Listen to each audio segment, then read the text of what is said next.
let's review the parts of the resume. So first, at the top, you're always going to have your personal information and phone numbers, address, meaning home address, and email address. If there's more than one phone number, you could list that. So if I have a regular phone and a mobile, I want to distinguish between the two. So if my phone number is different, then obviously I'm going to list that on the one side. Now I used a character here. This is not necessary to know for the quiz, but remember, insert special characters if you want to put some type of character to separate the two. Just makes it easier to find the information. Anyway, your objective, that is your statement. That should be attention grabbing. Your goal, another word for objective is goal. So, you know, in this case, if we're applying for the team member position at Chick-fil-A, I'm going to let you know that I'm a self-motivated individual that's hyper-focused and motivated on working as a team member to provide excellent customer service to all patrons while assisting fellow coworkers with daily responsibilities. So remember, that's like a statement that's going to match what the potential employer, what you're applying for, is looking for in an employee.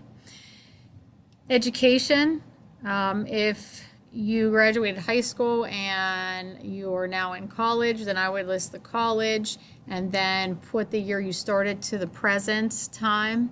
So after high school, you know, there's really no need to add the high school if you're already in college, because if you're in college, remember, obviously you would have passed high school. It's kind of the given. If you have work experience, that would come next. Now, work experience education could be flip-flopped, depending on how you want to set it up. But in this case, this person here worked for the Shaw family. Notice how this is bolded, so that sticks out. What they did there for the Shaw family, the job title was caretaker, so that's why we made this italicized. And again, using bullet points and italicize and bold just helps separate the information under work experience, because if it was all the same here, it would be hard to pick out everything.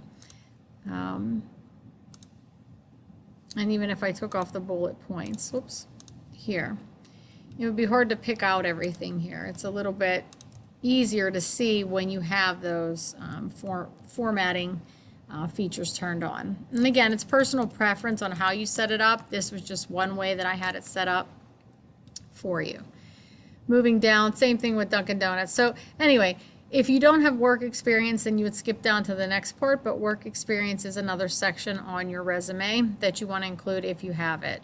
Same thing with work or volunteer work. That's another section. So if you add volunteer work, make sure you just put the place that you volunteered. And if you did many things at that place, then you can mention that if you're in the job interview and they ask you, you know, oh, I see that you volunteered at Lewiston Animal Hospital as a volunteer. What did you do there? You might have done many of things, then you can go into detail. Now down here for skills, remember hard skills and soft skills, you don't need to list the word skills, and this should not be in paragraph form.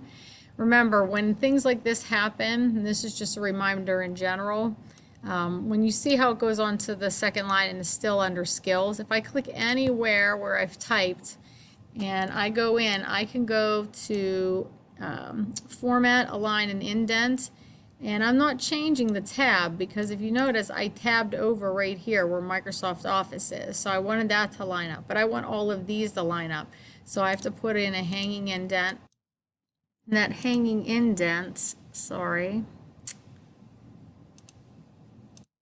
should match up. Now on my resume here, it's at 1.5. Now I think on yours it's 1.25, the one that you did. So I have to make sure that it matches up with my tab stop so that it'll indent all the way. The hanging indent will be all the way at the 1.5 inch mark. So now that aligns nice and straight.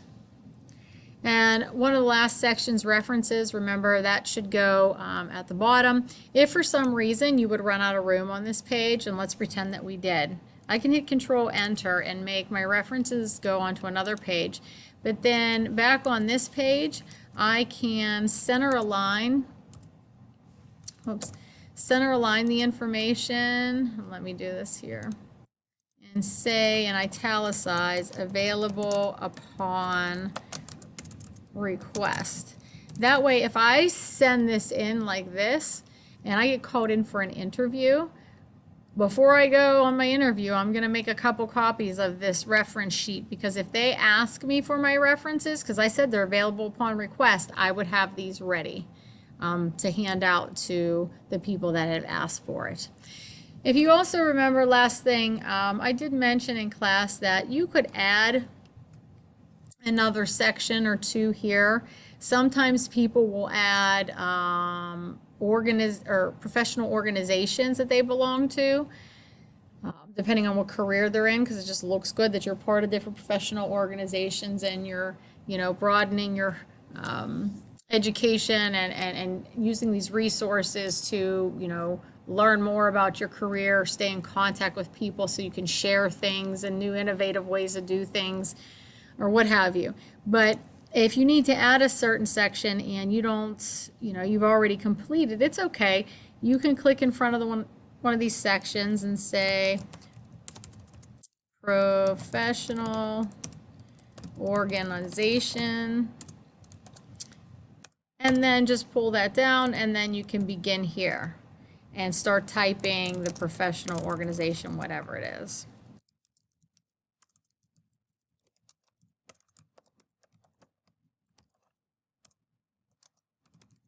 Then I can go over and type the date in which I joined that professional organization. So let's say 2019 to the present.